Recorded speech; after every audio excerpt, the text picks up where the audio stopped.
Почитуван председател, почитувани колеги пратени, пред нас уште еден закон, кратена постапка за измена и дополнување на Закон за вознемирување на работно место.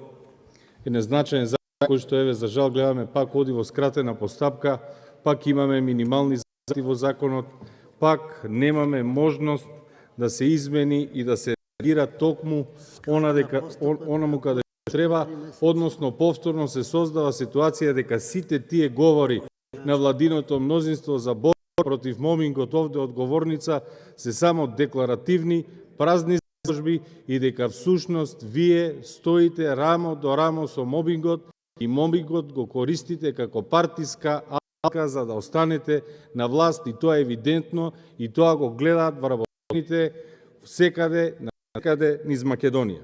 Затоа што според прописите во Република Македонија забранете мобингот, и тоа е регулирано и со Уставот, и со Закон за заштита од вознемирување на работно место, и со Законот за работни односи, и со Кривичниот законник, и Законот за безбедност и здравје при работа. Да пратиме за Законот за вознемирување од работно место.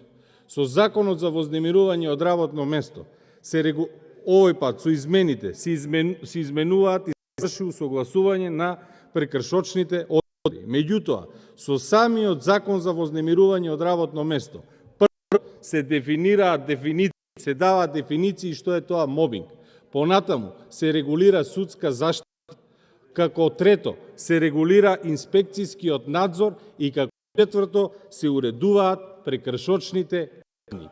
Сега, повторно во собранието, се отвара Законот за мобинг, не се разговара за дефинициите, не се разговара за судските постапки, не се разговара за инспекцијскиот надзор, туку се разговара само за прекршочните одредби.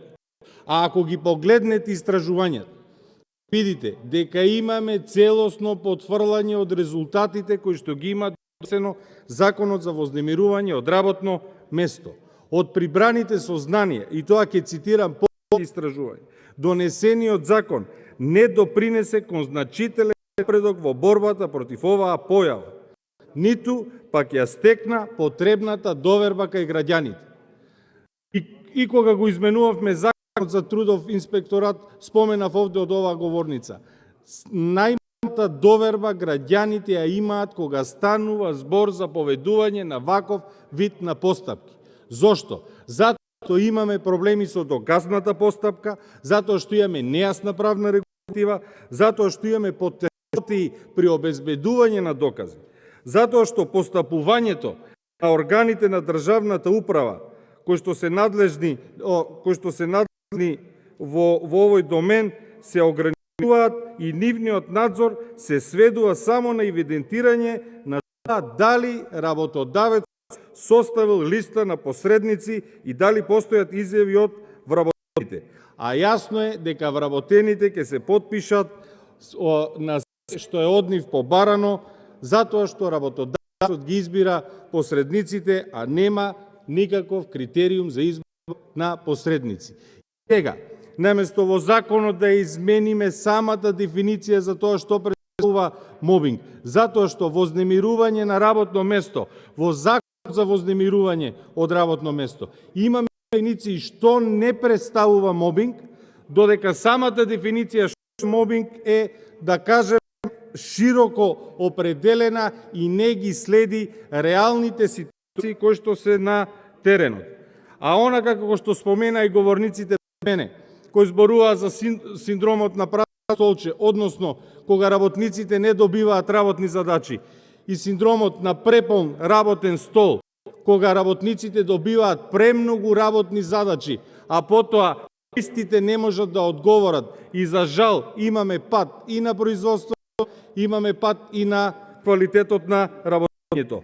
Тие дефиниции ние некако не успеваме, односно како да немаме волја да се најде овде во законот во вакви моменти кога се отвора и кога се менува законот.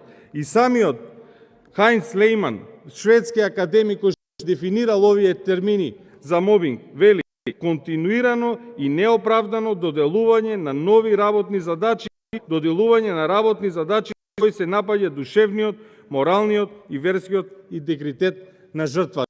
ние не најдовме за сходно како законодавен дом овие дефиниции да се најдат во законот, да се предвидат пошироки овластувања за инспекторатот кој што постапува, да се предвидат одредени методи како да се прибираат доказите и да се предвиди нова терминологија. Таксативно, што требаше да направиме? Требаше таксативно да се набројат дејствија кои се вознемирување на работно место. Затоа што во законот, веднаш ќе кажам, имаме таксативно набројување на тоа што не е вознемирување, а немаме такво таксативно набројување на страната на она што е вознемирување. Односно, оние случаи кои што секојдневно ги гледаме, прераспределувањата, упатувањата на луѓето кои што треба да вршат работни задачи од едно на друго место. И тоа тие некако случајно секогаш се случува по завршување на одреден циклус на избори. Направете анализа, ќе видите колку прераспределувања се случија посем референдумот. Видете колку прераспределувања се случија посем председателските избори. Колку прераспределувања се случуваат сега. Уште еднаш ќе кажам, само декларативни заложби од страна на владото мнозинство и онаа што го споменаа колегите е чист доказ за тоа. Единствената постојаната анкетна комисија за заштита на слободите и правата на граѓанинот, која што е овде и е во стоп во ова собрание, не успеавте да присуствувате на ниту една седница на оваа постојана анкетна комисија во која што наши граѓани реагираат токму за вакви случаи, реагираат токму за мобингот.